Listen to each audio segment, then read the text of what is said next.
Hi යාළුවනේ කොහොමද? ඔයාලා හොඳින් ඉන්නව නේද? ඉතින් මේ පාර ලංකාවේ නැති වුණත් මෙහි ඉඳලා මගේ පුංචි පවුලත් එක්ක අවුරුදු සමරන්න මං හිතුවා. වෙනදට වඩා මේ පාර පොඩි විශේෂයක් තියෙනවා. ඒ තමයි අපේ පුංචි පැටියා අවුරුදු එකමාරක් වෙන දවස. ඉතින් මං ඒකත් එක්ක අල්ලලා කැවිලි ಜಾති එහෙම හදලා ඔන්න අපි පටන් ගත්ත අවුරුදු සමරන්න.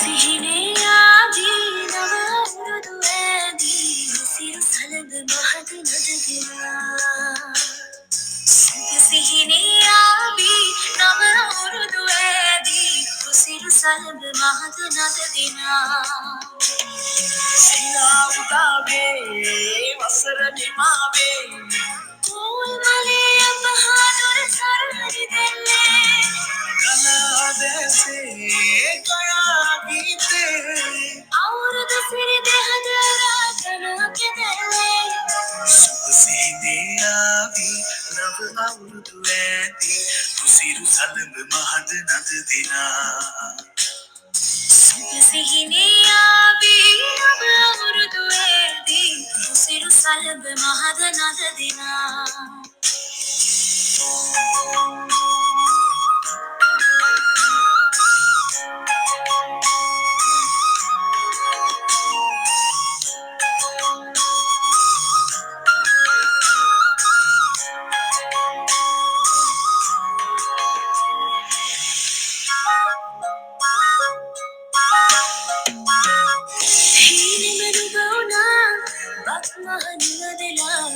තාමත් හදේ වැජෙන්නේ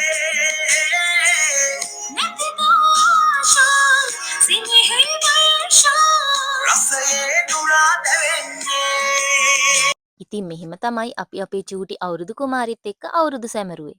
ඉතින් ඔයාලටත් මේ ලබන්නා වූ අලුත් අවුරුද්ද කිරියෙන් පැණියෙන් ඉතිරෙන සුබ අලුත් අවුරුද්දක් වේවා කියලා මම ප්‍රාර්ථනා කරනවා. එහෙනම් ගිහින් එන්නම්.